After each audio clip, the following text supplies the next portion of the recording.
Et avant de retrouver notre invitée Florence Gérard, la présidente de l'association L'Ami de Pin, nous allons revenir sur le plan pauvreté présenté aujourd'hui par Emmanuel Macron.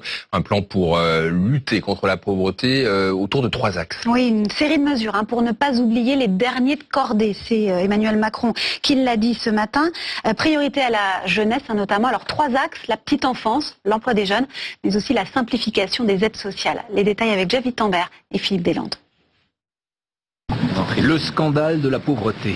Voilà les mots d'Emmanuel Macron devant les associations réunies pour découvrir son plan ce matin. Mais avant de dévoiler les mesures, Emmanuel Macron veut donner le ton et en finir avec son image de président des riches. Il n'y a personne qui est premier de cordée si le reste de la société ne suit pas.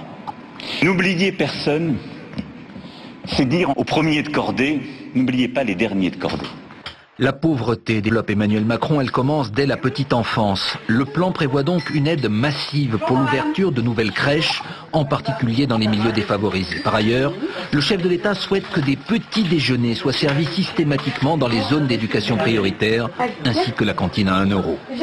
Pour les jeunes, le chef de l'État annonce l'obligation d'être formé, qui va passer de 16 à 18 ans, et l'extension de la garantie jeune, un système pour ceux qui sont éloignés de l'emploi.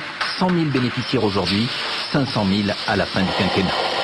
L'autre grand changement, c'est le Big Bang des aides sociales. Le RSA, ça ne marche pas, constate le président. À peine 9% de ses allocataires retrouvent du travail la première année. Moi, je ne veux pas qu'on fasse un plan pour que les gens pauvres vivent mieux pauvres. Je veux qu'on leur donne le choix.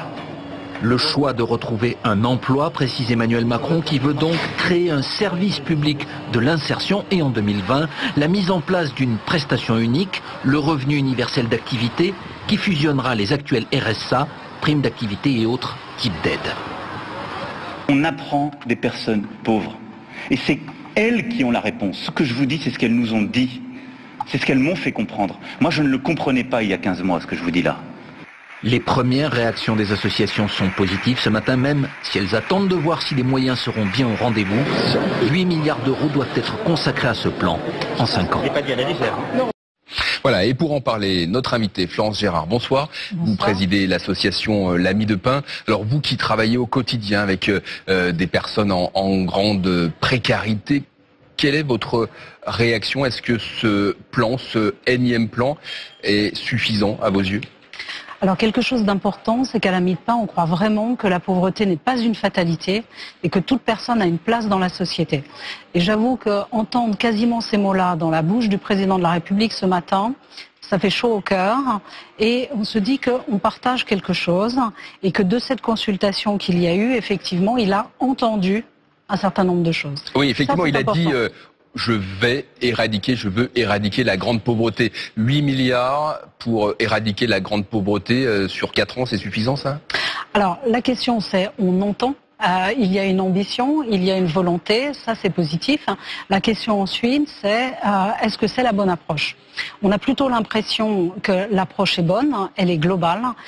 Il y a de la prévention, notamment pour les jeunes. Il y a du retour à l'emploi, ça c'est quelque chose de positif.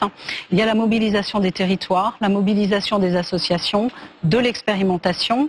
La question c'est comment est-ce que tout cela va se mettre en œuvre. Mais est-ce qu'il ne manque pas quand même quelques outils autour du logement? Vous qui accueillez des personnes sans domicile fixe, il n'y a pas grand-chose sur le logement. Nous ne sommes pas seulement en fait sur les derniers de cordée, puisqu'il a beaucoup repris cette image, nous sommes sur les périodes décrochées. Sur des personnes qui vraiment ont lâché la corde et qui sont non pas dans la pauvreté mais l'extrême pauvreté dans la rue. Et pour cela, c'est vrai qu'on reste dans l'interrogation avec peu de mesures qui sont annoncées. Le structurel, c'est bien. Éviter qu'il y ait une reproduction sociale et qu'on soit pauvre de père en fils, c'est bien.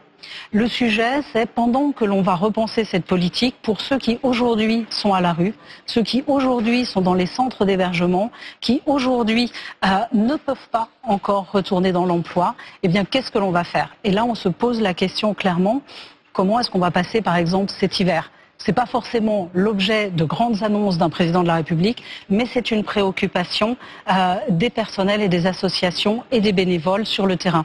Florence Gérard, vous disiez à l'instant être pauvre de père en fils.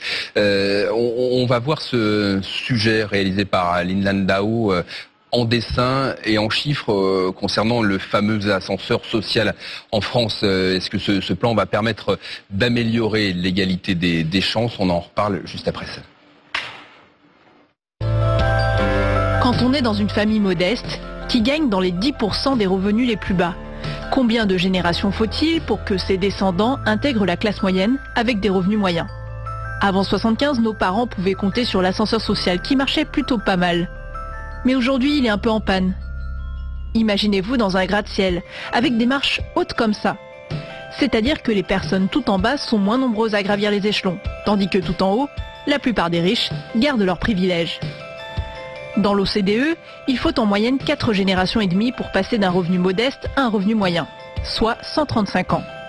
Dans les pays nordiques, ça va plus vite. Pour le Danemark, 2 générations. Dans les pays émergents comme la Colombie, il faut s'armer de patience, 11 générations. Et ici, en France, il faut se démener pendant 6 générations.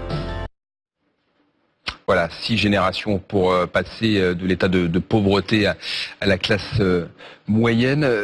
Et pour combattre ce déterminisme social, est-ce qu'il faut partir de l'enfance, de la petite enfance, comme le préconise Emmanuel Macron ?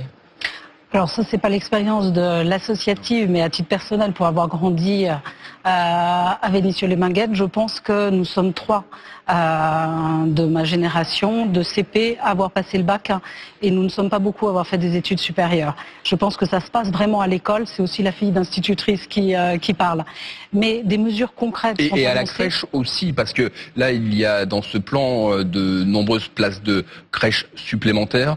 C'est important d'accueillir ces enfants de familles pauvres avant même qu'ils arrivent à l'école. De les aider à apprendre les règles de la vie à société, le langage. Mais ce qui est important aussi, c'est le retour à l'emploi. Dans ces générations, ça me rappelle une anecdote, la Mie de Pain qualifie dans des chantiers d'insertion une centaine de personnes par an.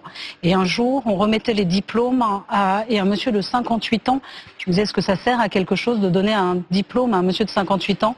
Et je l'interroge, quel effet ça fait? Mais ça fait chaud au cœur.